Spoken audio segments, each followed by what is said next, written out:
Assalamualaikum Ya. warahmatullahi wabarakatuh. Waalaikumsalam warahmatullahi wabarakatuh. Salam sejahtera untuk kita semua. Semoga dalam kesempatan ini kita selalu diberikan kesehatan. Selamat datang di podcast kita hari ini yang akan membahas tentang upaya kolaboratif pengembangan kompetensi guru. Ya, itulah tema kita hari ini. Dan baiklah di sini telah hadir beberapa narasumber kita yang akan memberikan informasi tentang tema kita hari ini. Yang pertama yaitu ada Ibu Lisa, yang kedua Ibu Apriani, dan yang ketiga ada Pak Gultom. Bagaimana kabarnya Bapak Ibu? Sehat, Bu. Sehat. Alhamdulillah. Sebelum kita memulai acara intinya, alangkah lebih baiknya kita memperkenalkan diri kita. Bisa dimulai Ibu Lisa dulu lah, Bu, perkenalkan nama lengkapnya, instansi tempat kerja, asalnya dari mana. Nah, silakan Ibu Lisa. Perkenalkan, nama saya Lisa.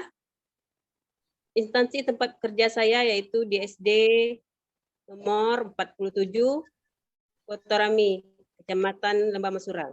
Alhamdulillah. Ibu Apriani. Halo. Bu Apriani, boleh Bu perkenalkan dirinya, Bu? Ya. Terima kasih atas kesempatannya. Perkenalkan, nama saya Apriani Susanti. Instansi tempat kerja yaitu SDN nomor 55, Milo Dingin, Kecamatan. Merantau juga, Bu, ya? Hilang semua sinyal. Terima kasih. Langsung lanjut ke Pak Gultom, boleh? Pak Gultom? Ya, sebelumnya terima kasih Bu Dewi. Perkenalkan, nama saya Samprito Gultom. Instansi kerja di SD 127, Muara Kipul 2, Kecamatan Tabir Barat. Terima kasih. Baiklah, kalau seperti itu sesuai dengan tema kita hari ini, tema kita yaitu tentang upaya kolaboratif pengembangan kompetensi guru. Kolaboratif berarti itu kayak bekerja sama gitu Pak ya, antara guru yang satu dengan yang lain, begitu juga dengan siswa-siswanya gitu ya. Ya, Bu. Seperti yang telah kita ketahui bahwa terdapat 3 kompetensi, yaitu kompetensi teknis yang nanti insya Allah akan dijelaskan oleh Pak Gultom. Ya, Bu. Ya. Dan kompetensi manajerial yang akan dijelaskan oleh Ibu Lisa. Dan kompetensi sosial kultural yang akan dijelaskan oleh Ibu Apriani. Bagaimana Bapak Ibu, sudah siap? Ya, siap, Bu. Oke, baik, terima kasih. Pak Gultom dulu, Pak ya. Ya, Bu, siap. Saya ingin bertanya kepada Pak Gultom. Yang pertama, Pak, apa yang dimaksud dengan kompetensi teknis? Kompetensi teknis itu, Bu, Ya. adalah kompetensi yang berfokus pada pengetahuan dan keterampilan yang dibutuhkan untuk melakukan pekerjaannya sesuai dengan profesinya kita masing-masing. Ada yang kesehatan, ada yang pertanian, dan lain-lain. Tapi kalau kita ini kan sebagai guru tuh, Bu. Ya kan? Kalau misalnya kompetensi teknis ini tidak dimiliki oleh guru, Bu. Ya. Maka segala pekerjaan itu tidak akan atau tidak bisa dilakukan secara profesional, Bu. Tidak akan. Jadi kayak kita jadi tidak maksimal gitu Pak ya, jadi kurang tidak maksimal, Bu. Ya, dan berarti Pak kayak kompetensi teknis ini berarti sangat penting Pak ya dalam setiap instansi ya. Itu Pak ya. Ya, karena itu harus jadi fondasi dulu, Bu. Ya, karena ini akan berpengaruh besar gitu ke depannya. Oke. Ya, benar, Bu. Terima kasih. Boleh langsung ke Ibu Lisa. Ya, Bu. Siap. Baik, Bu. Ibu tadi kan tentang ini ya, manajerial, Bu ya. Baiklah, saya akan langsung bertanya apa yang dimaksud dengan kompetensi manajerial itu sendiri dalam bentuk kita sebagai guru. Seperti apa kompetensi manajerial itu? Baiklah, saya akan menjawab pertanyaan dari Bu Dewi tentang manajerial. Kita ingat kata manajerial itu berasal dari manage ya Bu. Manage Ya. itu mengatur. Jadi kalau untuk seorang guru, kemampuan manajerial itu yaitu kemampuan seorang guru itu mengatur segala sesuatu dengan benar, apa itu hal-hal yang berhubungan dengan mengajar atau yang akan diajarkan atau bersifat administrasi sekolah, biar pelajaran atau yang akan diajarkan atau sesuatu yang akan kita lakukan dapat berjalan dengan baik. Tuh. Ya berarti bagaimana caranya kita mengatur anak Mengatur. didik di sekolah, misalkan mengatur cara bagaimana kita mengajar supaya anak lebih mudah memahami, seperti itu Bu ya? Ya, semuanya bisa diatur, jadi semuanya terarah, terperinci Ya. gitu Bu. Begitu juga dengan teman ya, bagaimana kita cara mengatur pergaulan kita dengan teman supaya bisa menjadikan tim kerja yang harmonis. Ya. Seperti itu Bu. Betul, Bu. Oke, terima kasih. Apakah Pak Gultom dengan Ibu Apriani mau menambahkan atau ada yang ditanyakan lagi? Saya rasa penjelasan dari Bu Lisa sudah cukup jelas buat saya, Bu. Baik, kalau sudah cukup jelas, saya akan langsung beralih ke Ibu Apriani. Ibu Apriani, bisa mendengar suara saya?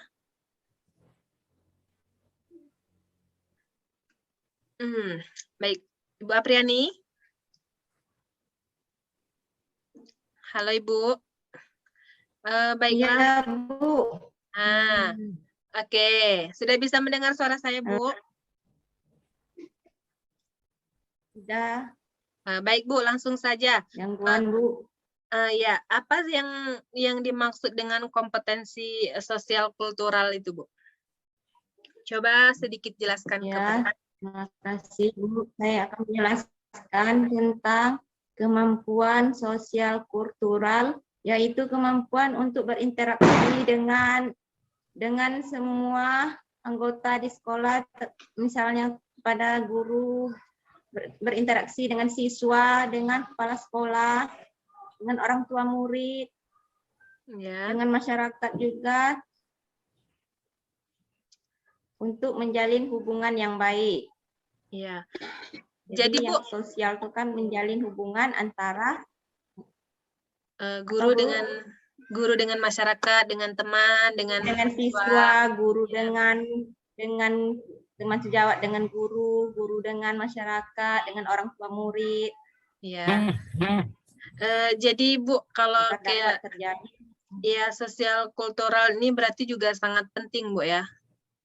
Memiliki pengaruh yang besar gitu untuk dalam kita melakukan pekerjaan kita ini ya. Sangat besar dalam lingkungan sekolah misalnya, Bu. Ya, karena dimanapun tempatnya kita pasti akan selalu bersosialisasi dengan masyarakat gitu, Bu ya. Ya, terima kasih. Masyarakat juga. Kan? Ya, saya ingin kembali lagi ke Pak Gultom. Siap, Bu.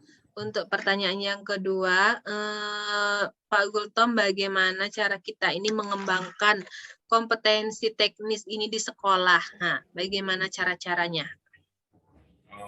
Sebelumnya terima kasih buat Bu Dewi. Ya, boleh. Kita ya sebagai guru, Bu. Ya. Untuk mengembangkan atau bisa jadi meningkatkan ya, Bu ya. Ya. Kompetensi teknis guru di sekolah. Itu ada beberapa cara, Bu, yang bisa dilakukan oleh guru tersebut. Yang pertama bisa, Bu, dia melanjutkan pendidikan ke jenjang yang lebih tinggi, Bu. Ya. Jadi kan banyak nih guru-guru kita nih, yang guru-guru lama, yang belum sarjana kan banyak kan, Bu? Iya, iya, Pak. Nah, itu harus minimal S1 ya, Bu ya. Kalau mau pengen lebih ilmunya lebih tinggi lagi, sekolah lagi ke S2 ya Bu ya. Iya, Pak. Terus seorang guru harus aktif Bu, harus aktif di kegiatan KKG. Tahu ya Bu ya, kalau kita sebagai guru pasti tahu lah apa itu KKG ya Bu ya. Iya, betul. Karena Sesuai itu ada dengan- semua. Iya, Iya. sesuai dengan mata pelajarannya masing-masing ya Bu ya. Iya, Pak. Itu disitulah kita rembuk untuk meningkatkan untuk belajar kita di sekolah Bu. Iya. Terus mengikuti seminar atau pelatihan Bu, ini pasti sangat bermanfaat Bu untuk meningkatkan atau mengembangkan teknis kompetensi guru kita ya Bu ya. Iya. Terus guru juga jangan sepele Bu. Kita walaupun guru mengajar ke anak-anak, tetap kita juga harus banyak belajar Bu. Iya. Karena masa depan ini semakin sulit Bu. Kita harus bisa pinter-pinter main komputer atau dan lain-lain ya Bu ya. Iya, Pak. Tuh. Ada juga guru harus selalu melakukan observasi atau evaluasi terhadap diri sendiri, lingkungan kerja maupun anak murid di sekolah ya Bu ya. Iya, Pak. Terus yang terakhir bisa juga guru harus membuat karya tulis ya. Apa yang dia pelajari, apa yang dia kembangkan di sekolah itu harus jadi pedoman, dibuat karya tulis di sekolah maupun di rumahnya masing-masing, seperti itu Bu, penjelasan dari saya. Ya. Baik, saya tertarik dengan penjelasan Bapak yang masalah harus S1 tadi. Kalau sekarang kan apalagi udah ada program ini Pak ya, universitas terbuka, itu akan memudahkan kita yang sudah tua-tua ini untuk bisa mengikuti, karena bisa kuliah sambil kerja. Karena itu Benar, Bu. tidak harus datang ke kampus tiap hari, jadi sekolah kita aman, kuliah kita juga aman. Iya, Baik, Bu. lanjut ke Ibu Lisa. Ya. Untuk pertanyaan keduanya, Bu, bagaimana cara mengembangkan kompetensi manajerial guru di sekolah? Baiklah, saya akan menjawab pertanyaan dari Bu Dewi. Kira-kira untuk mengembangkan kemampuan manajerial kita, hampir sama dengan Pak Gultom ya. Mungkin kita harus meningkatkan pemahaman kita.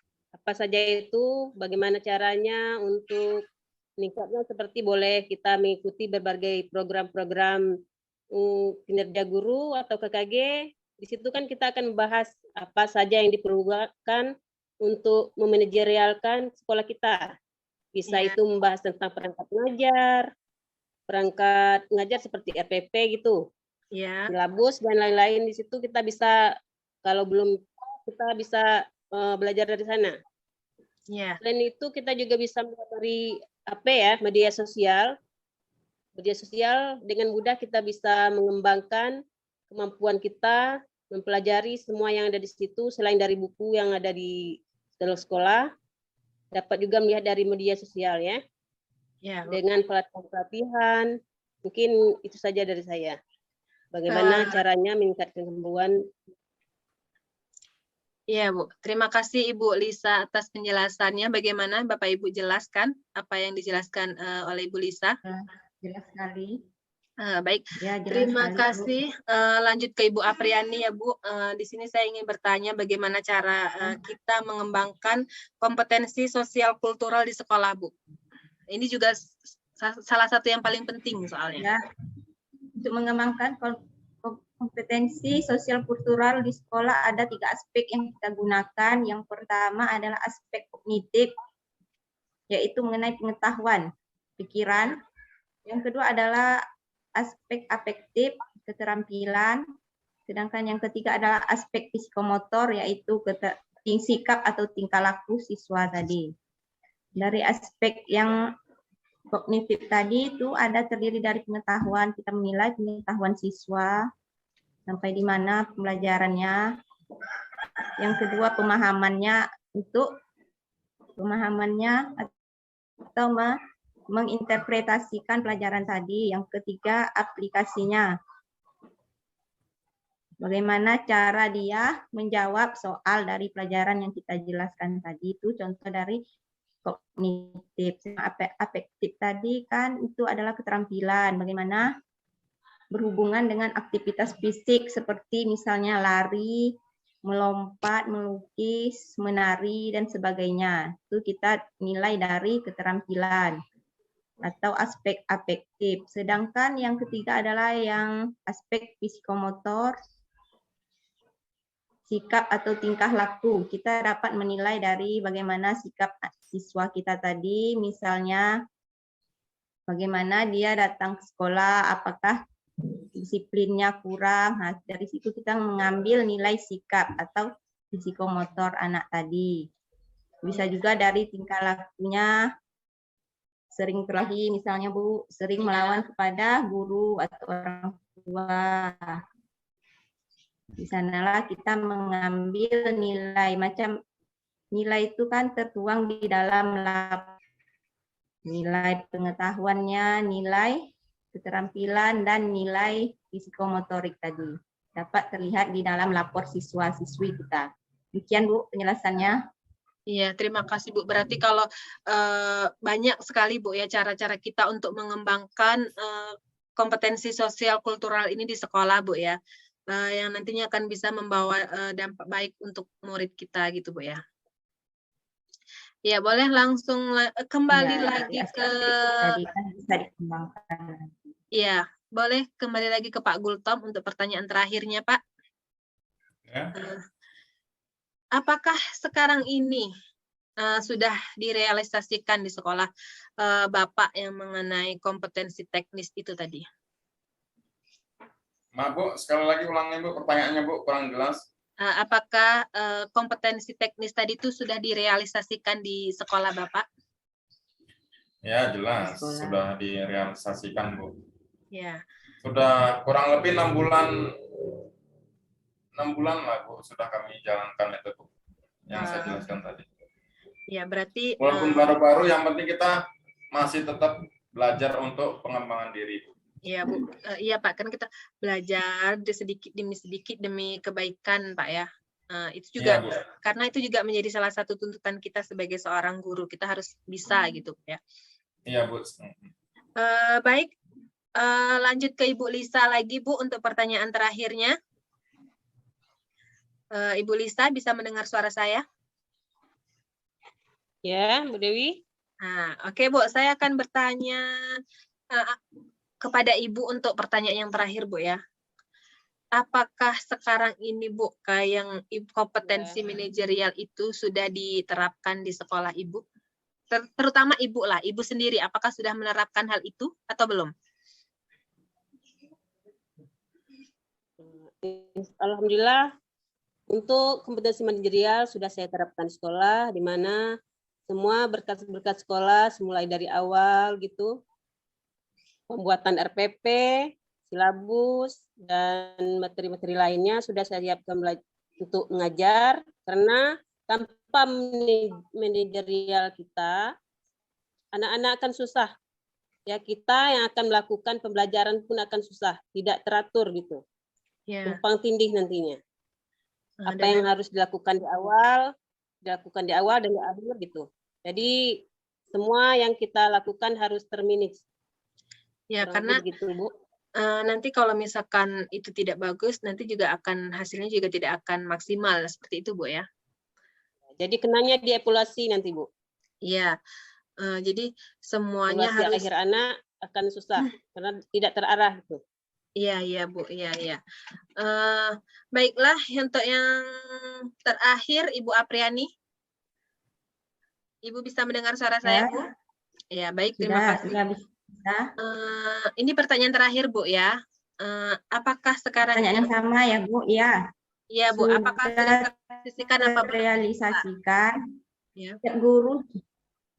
Setiap guru di sekolah sudah berusaha menggunakan metode atau model cara yang bisa meningkatkan hasil belajar siswa untuk meningkatkan aspek yang 3 tadi, Bu. Ya. Dia menggunakan model dengan model bervariasi agar minat siswa dalam belajar dapat ditingkatkan dan semangat dalam belajar sehingga nilai aspek dari aspek kognitif, afektif, dan psikomotornya dapat meningkat. Juga yang sudah berlalu, waktu juga sudah semakin mepet. Ya, baiklah, cukup sekian pembahasan kita hari ini. Terima kasih atas waktu dan ilmunya Bapak Ibu yang luar biasa. Semoga apa yang sudah kita bahas hari ini bisa bermanfaat untuk kita dan orang yang akan melihat tayangan ini nanti. Terima kasih. Baik, saya akhiri. Assalamualaikum warahmatullahi wabarakatuh. Salam sejahtera. Waalaikumsalam warahmatullahi wabarakatuh.